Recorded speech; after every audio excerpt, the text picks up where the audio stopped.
All right. Sorry for the noise. I'm gonna move the mic back over. Where was that? Reacting to the Fat Electrician's Bazooka tank. This should be interesting, and if anything, hilarious, because the Fat Electrician, like, come on. Guy usually gives me a good chuckle each time I see him. I really thought that the Mark 19 was the most Marine Corps thing to ever be invented, but I was wrong because it's absolutely this. Today we're talking about the M50 Ontos, aka the Thing. The Thing. What the hell? It looks like a Mark 1 of those little Okay, real quick, rocket this pod video is brought to you by launchers. Zydax Custom Gaming PCs. They're built right here in America with American tech support. They have a lifetime warranty, and they will do all kinds of crazy custom stuff if that's what you want. Here's a video of mine. Shiny. Great, moving on. Okay, here's the deal. Once upon a time in the 1950s, the United States Army would set Hold up. I love that ad rate. It says like, oh, here's my gaming PC. Give it a quick look. Done. Bang. Out. Moving on. out to answer a question that had plagued mankind for decades. What if we took a tank and covered it in fucking bazookas? And to aid them in this enormous feat of engineering fuckery, they would turn to the one demographic of people on the planet that could do this insanely childish and dangerous idea justice. The farmers, by way of Alice Chalmer, a tractor manufacturing company. Okay, if you're not picking up what I'm putting down, I'm trying to tell you that the grunts and the farmers are going to come together and work on a grunts and crafts project. All right, it's absolutely going to get done. It's not going to be fucking safe, but it's going to get done and it's going to work. So they took. I can see why this would work, because farmers typically back in, well, even now, but a lot of it was just on field, like ingenuity, like just MacGyvering stuff together and cobbling it to make it work. The M56 light tank ripped the turret off, threw that shit away, and then proceeded to weld on top That's 6 M40 106mm recoilless rifles. Yeah, technically they're not bazookas, they're recoilless rifles. There's a slight difference in how they function, but at the end of the day, as far as the 99.9% of people need to be concerned, it's a giant metal tube that you point at the enemy to blow them the fuck up, aka it's a bazooka. Plus, bazooka tank sounds way cooler than recoilless rifle tank, so that's what we're going with. Now, I think we can all agree that welding 6 of these on top of a single vehicle is mildly ridiculous in the best way possible. However, it only gets worse from here. Because why don't you go ahead and ask me how they aim this monstrosity? I mean, look at it. It's got 6 different barrels. None of them are anywhere near each other. Clearly, it's going to be a nightmare, if not impossible, to aim this thing accurately, right? Wrong. The farmers and the grunts got together and said, we'll just use a spotting rifle. They then proceeded to mount a 50 caliber rifle on top of every single bazooka barrel, and then they would just fire 50 caliber tracer rounds until they started hitting their desired target. Then they would fire the bazooka. Okay, they're literally aiming a giant gun with a slightly smaller giant gun. I don't even know how to begin to write a punchline for that, so I'm just gonna go ahead and...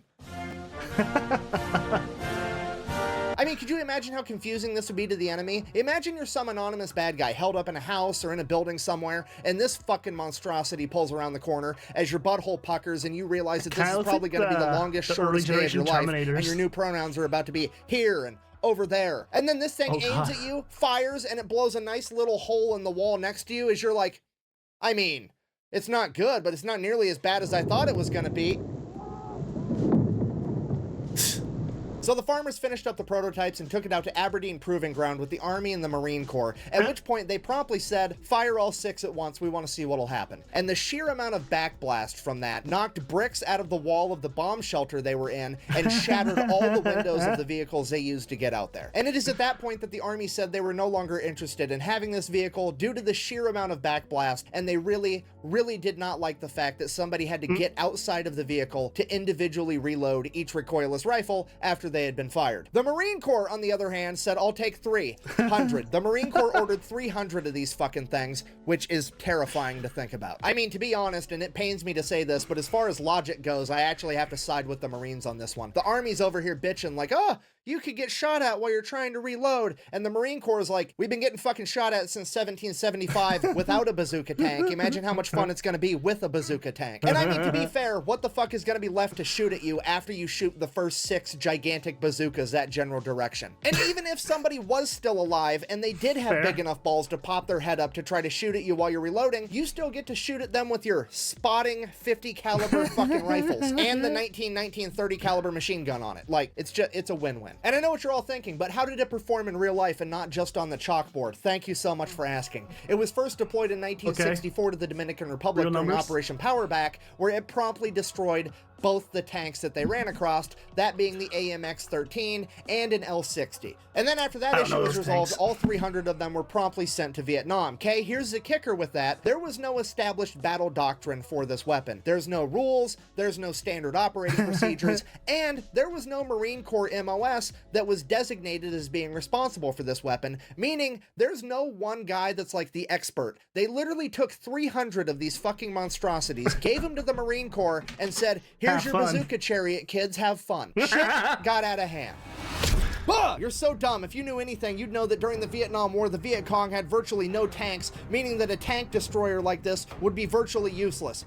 Yeah, not quite. Ladies and gentlemen, I present to you the Beehive round, aka the Flechette round. Each one of these had 10,000 hardened steel darts inside of them, and when fired, they went fucking everywhere. And this weapons platform can fire 6 of them at a time, meaning that this thing can turn and proceed to shoot 60,000 fucking nails in your general direction, okay? When the trees started talking, they weren't talking for very long. The Ontos was so dominant on the battlefield that the enemy began actively avoiding it, meaning that the Marine Corps loved it because when this thing was anywhere near them, they were very seldom, if ever, ambushed. And not only was the Ontos effective in jungle warfare, but urban warfare as well. During the Tet Offensive at the Battle of Hue, which is one of the only examples of heavy urban combat to happen during the Vietnam War, the Ontos would prove absolutely dominant. Not only was it highly effective against fortified enemy positions, but it was extremely effective at convincing enemies to evacuate buildings. You see, at this point in time, the enemy was already intimately acquainted with the Ontos and knew how it operated, so all the Marines had to do to get an entire building to clear out was shoot the 50 caliber spotting rifle through the window a couple times,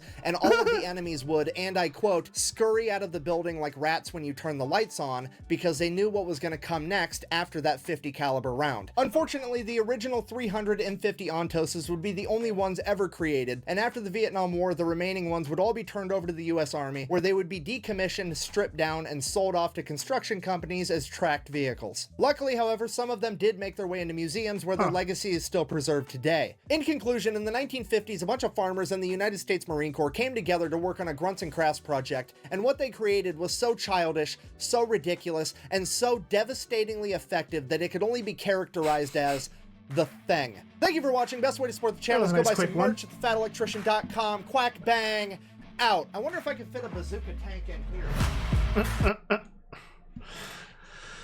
The bazooka tank, yeah, like that's another thing. Like I said, we're not taught a lot of these things in school. Like I think in school here, I said this before, but I think I was mostly covering the German aspect of the World Wars. Like we didn't cover much else. So we did the Canadian stuff, a bit of the American stuff, but that was about it. We didn't go into like the boat battles or anything else because our program didn't have time for it, really.